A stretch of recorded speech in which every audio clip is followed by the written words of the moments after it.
বিলাসীপাৰাত ক্ৰমাৎ বৃদ্ধি পাইছে চিলনী চৰৰ সন্ত্ৰাস। যোৱাকালি বাগপাৰা দিনেৰ আলগা এমভি স্কুলৰ প্ৰধান শিক্ষক আছান আলী আৰু পৰিচালনা সমিতিৰ সভাপতি দুয়ো একেলগে বিলাসীপাৰা ষ্টেট বেংকৰ পৰা 1,02,720 টকা উঠাই লৈ বেলতলীলৈ যায়।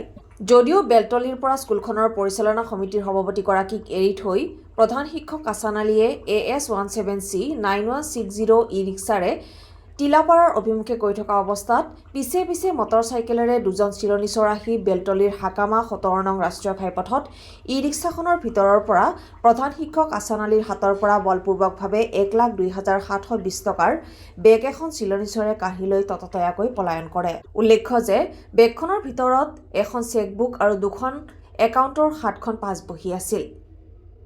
প্ৰধান শিক্ষক আছান আলীয়ে ই-ৰিক্সাখনৰ পৰা পৰি গৈ গুৰুতৰভাৱে আঘাতপ্ৰাপ্ত হোৱা বুলি জানিব পৰা গৈছে। সমগ্ৰ ঘটনা সন্দৰ্ভত বিলাসীপাৰা আৰক্ষী নিৱেশত এখন গোচৰ ৰুজু কৰিছে প্ৰধান শিক্ষক আছান আলীয়ে। প্ৰধান শিক্ষক আছান আলীৰ গোচৰৰ ভিত্তিত বিলাসীপাৰা আৰক্ষীয়ে তদন্ত অব্যাহত ৰাখিছে। যদিও আৰক্ষীৰ তদন্তত কি তথ্য পোহৰলৈ আহিব সেয়া সময়ত লক্ষণীয় হ'ব। মাস্টার স্কুল আমার বাগপাড়া স্কুলের মাস্টার, কিন্তু ওই মোটামুটি মানে টাকা তুললে আমি স্কুলের প্রেসিডেন্ট, টাকা তুললে ওনাকে গাড়িতে উঠে আমি দিয়ে দিছি।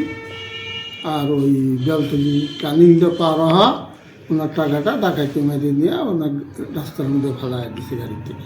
কত টাকা ছিল? 1,02,780 টাকা, 20 টাকা। এবার টাকা কি মিড ডে মিলের টাকা নাকি? না, মিল্টিপল টাকা না, এটা একটা গ্রানের টাকা ছিল। ওই টাকাটা ওই আবার মানে গাড়ি থেকে দিয়ে ঘরটা বানা ক্লিয়ার করছে। এই টাকাটা ওই মোটামুটি ঋণ বিধান ছিল। এই ঋণ দেওয়া আজকে টাকাটা তুলে দিয়ে ঋণটা বাইরে দেওয়া হয়েছে। আপনার নামটো কি? আমার নাম গুঞ্জর আলী। যেটো আপনি বিদ্যালয়ের বিলাসীপাৰাৰ পৰা নুৰুদ্দিনৰ ৰিপৰ্ট, আছাম ৰিপৰ্টছ লাইভ।